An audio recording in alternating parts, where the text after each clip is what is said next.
going on, my peeps? My name is David and welcome back to this week's Buzzfeed test. Now, I don't know about you guys, but for me the last few weeks have been pretty rough or strange or weird. That failure of a Hit Me chocolate cake that I did, that weird looking rainbow grilled cheese, and last week's Chinese sushi, they've been a little bit off. But I'm happy to inform you that we are getting back to basics. First, we had pizza dip.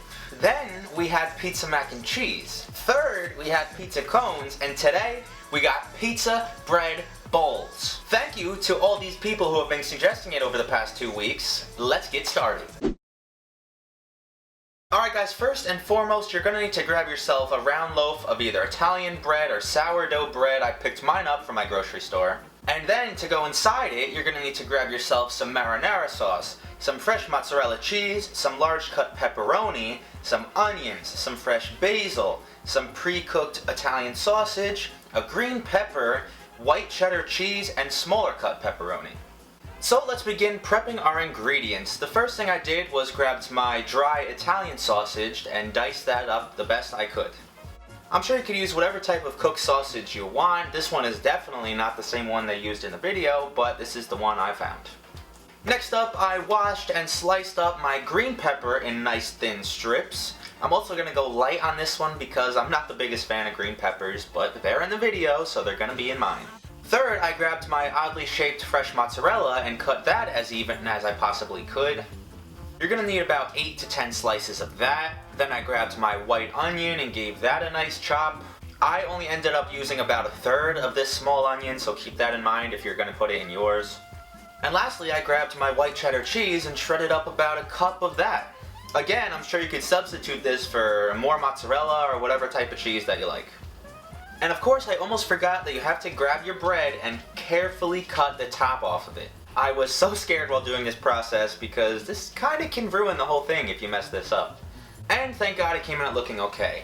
And unlike Buzzfeed, the savages that they are to just stick their hand in there and rip out all the bread, I'm going to take a nice sharp knife, carve around the edges, and carefully pull it out like a human. I really have to stop myself from firing all these shots at Buzzfeed. I really love you, please don't sue me. But at long last we can finally start assembling this thing. So take your bread and start by putting down a layer of marinara sauce. Follow that up by a layer of your fresh mozzarella. Cover that all up with your wide slices of pepperoni. Follow that up with a layer of your nice chopped onions. Then cover the whole thing with some fresh basil leaves. They seem to have put a lot, but I'm just gonna copy them.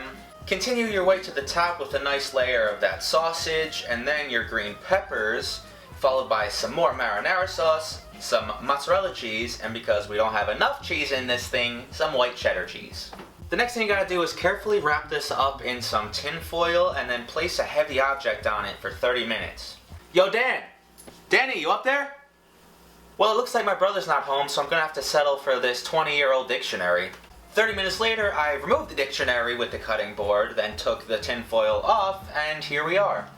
I don't know how much it flattened out, maybe a little bit, but it doesn't seem like it. And because Buzzfeed's motto is when you think there's more cheese, just sprinkle a little more on there, top that off with some shredded mozzarella and some small cut pepperoni. Finally, we can cook this thing in a 350-degree oven for 30 minutes. And oh baby! Look at the cheese melting down the sides of this thing, the nice crisp pepperoni on top.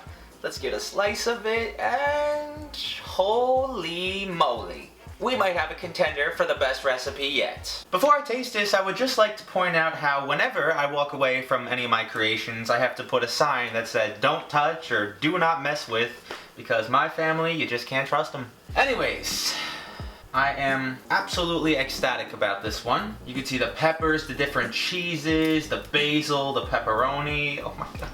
Good thing Freely doesn't watch my videos.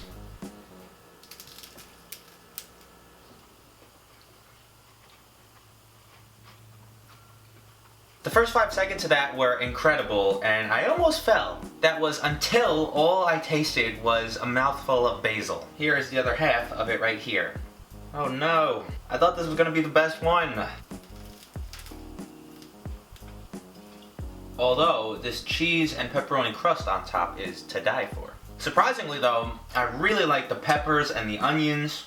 It just all blends really well together, except when you get a big mouthful of basil like that. I'm still gonna finish this whole piece though. Almost perfect recipe. If you are gonna make this, either cut the basil out or just cut it in half, like don't do a full layer like that. Other than that, I really have no complaints. 8.5 out of 10.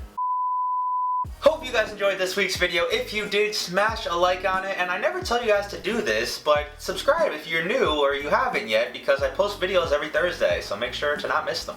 I'm trying to hit 100,000 subscribers. It's still tough for me to get those words out of my mouth, so please subscribe if you haven't yet. Also, if you want me to try a recipe that I haven't done on the show, let me know down in the comments, or tweet it to me, or follow me on Instagram and let me know there. Other than that, have an absolutely awesome rest of your week. I'm gonna go finish this bad boy. Peace!